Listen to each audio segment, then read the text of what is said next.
Chapter 11, Valentine Clue. "What's the matter?"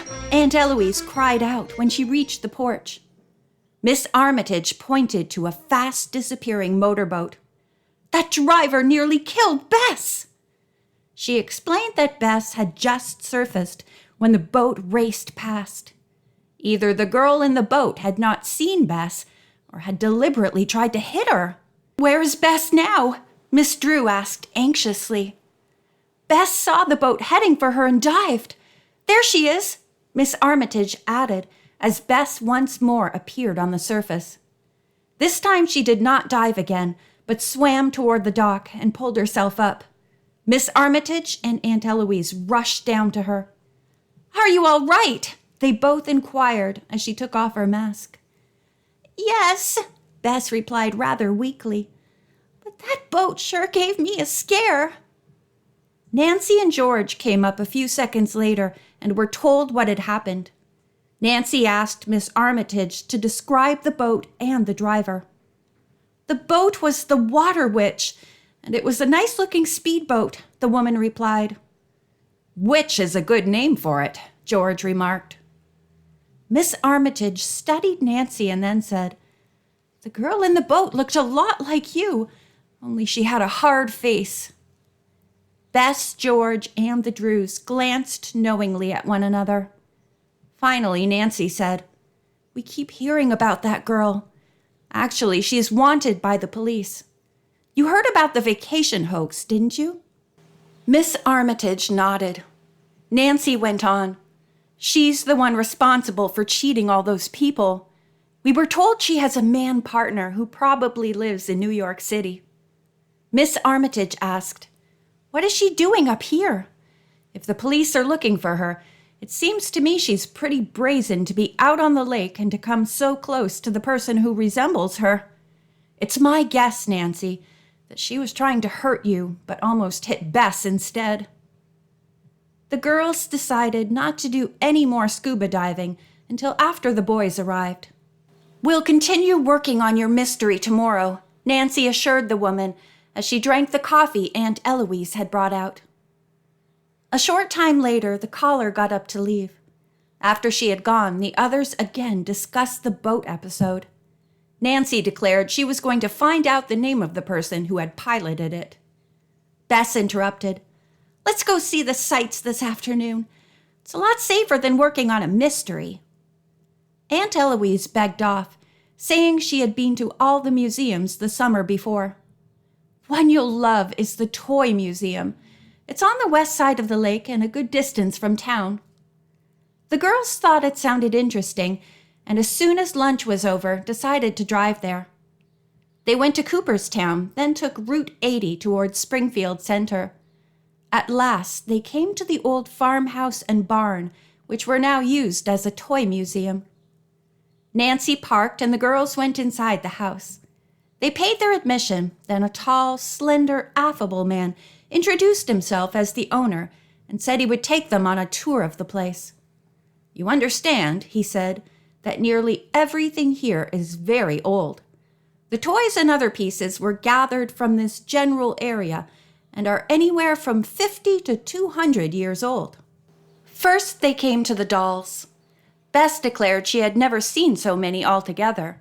There were men, women, boy and girl dolls made of various material and dressed in every imaginable kind of costume. Some had very pretty faces and lovely lace or embroidered dresses. Most of the boy dolls wore sailor hats and tight-fitting clothes. The amusing ones had grotesque faces. Others were happy clowns. Also on display were many kinds of buggies and other vehicles in which children had given their dolls rides. Bess whispered to Nancy and George, "I don't see anything as beautiful as the child's Russian coach must be." Another room contained mechanical toys, and another a complete antique train set which whizzed around corners and under mountains. Finally, they came to the room containing old books. The trio was amused by pictures of little girls in pantaloons with disproportionate bodies. Bess mentioned this to the owner. He laughed. Nobody knows the reason for this strange period in art. All old-time pictures of children were the same. The bodies always looked stumpy and the head much too large. You'll even find this to be true in fine antique gallery paintings, even those depicting angels. While he was speaking, Nancy was looking up at a shelf on which stood a row of Valentines.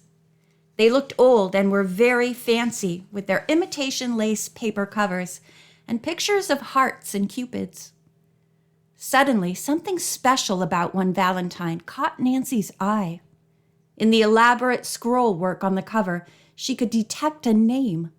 It looked like Maud Jason. Excited, Nancy asked the owner if he would mind getting it down to let her see it more closely.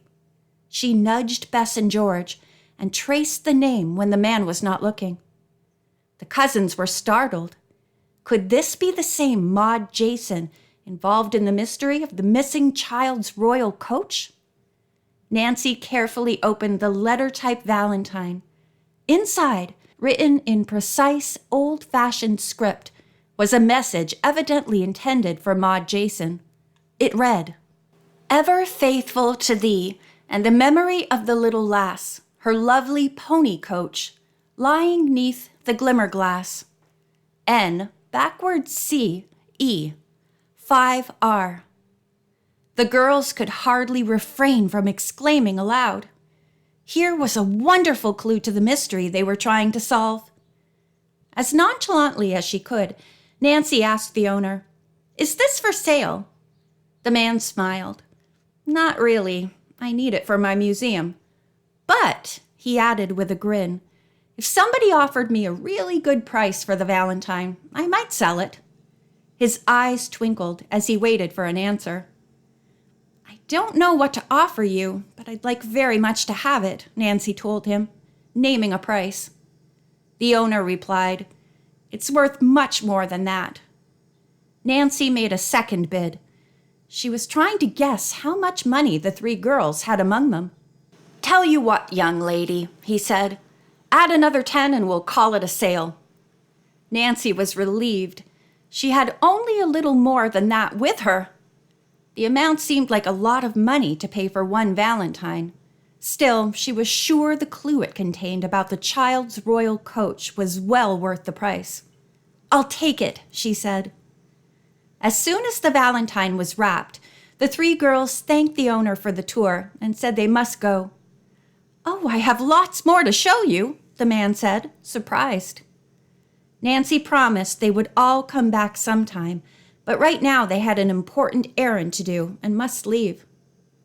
When they were in the car, Bess asked, "What's on your mind, Nancy?" "To hurry to Miss Armitage's and show her this Valentine. Maybe she can decipher the code message. I'm intrigued by the N and the E with the backward C in between." When they reached her home, Miss Armitage greeted the girls warmly. "Wait until you see what Nancy has to show you," Bess exclaimed. As soon as Miss Armitage saw the Valentine, tears came into her eyes. Nancy asked her if she could translate the letters and number on it. The woman studied them a few minutes, then said, "I can't help you with the names on the left, but I'm sure the letter R stands for Robert. He was the houseman for the Russian lady whose little girl died. Robert was very much in love with Maud Jason and asked her over and over to marry him, but she always refused. We don't know why. Neither of them ever married." Miss Armitage and the girls studied the other symbols for nearly half an hour, making many guesses, but reaching no conclusions. Bess looked at her watch. "We must go," she exclaimed. "The boys will be arriving any time." Nancy said, "Miss Armitage, I suppose this Valentine should become your property, but may I keep it for a while to see if I can figure out these other symbols? I'm sure there's a clue in it that will help us find the child's coach." "Please take it," the woman said, "and good luck." The girls had barely reached Bide-a-Wee, washed their hands and combed their hair when the weekend visitors arrived. Ned, tall and attractive-looking, was first. Behind him was Dave, blonde and with a rangy build. Back of him came Bert, blonde, short, and husky. Following him was a very handsome, distinguished-looking man about Aunt Eloise's age. The three boys kissed their friends and also Aunt Eloise, whom they knew well. Then Bert turned and said, "Miss Drew, I'd like to present my uncle, Professor Matthew Bronson, B.S., M.A., Ph.D. He's going to be teaching chemistry at Emerson this fall. Uncle Matt, meet Nancy Drew and Bess Marvin and George Vane." The professor smiled broadly, shook hands with everyone, and said, "Bert has given me a long, frightening title. Please forget I'm a professor and call me Matt." He carried a suitcase with him, so Aunt Eloise and the girls assumed he planned to stay. As if reading their thoughts, he said, "The boys insisted that I come down and meet you. I know you're crowded here, so later I'll go back into Cooperstown to a hotel." Aunt Eloise gave him a big smile. "Matt, you'll do nothing of the sort. We have this extra cot on the porch. It can either be moved into the boys' room, or you can sleep out here if you wish. In any case, do stay." "I'd enjoy the fresh air," the professor replied. "And how beautiful the view is. The bay is like a mirror." Miss Drew nodded. "We like to eat out here and watch the changing scenes on the water. I'm sure you'll enjoy them too." "I couldn't refuse such a hospitable invitation," Matt said, giving his hostess a warm, friendly look, which made Miss Drew blush. Bess turned to look at Nancy and George. They knew she was thinking, "Is a romance coming up?" End of chapter 11.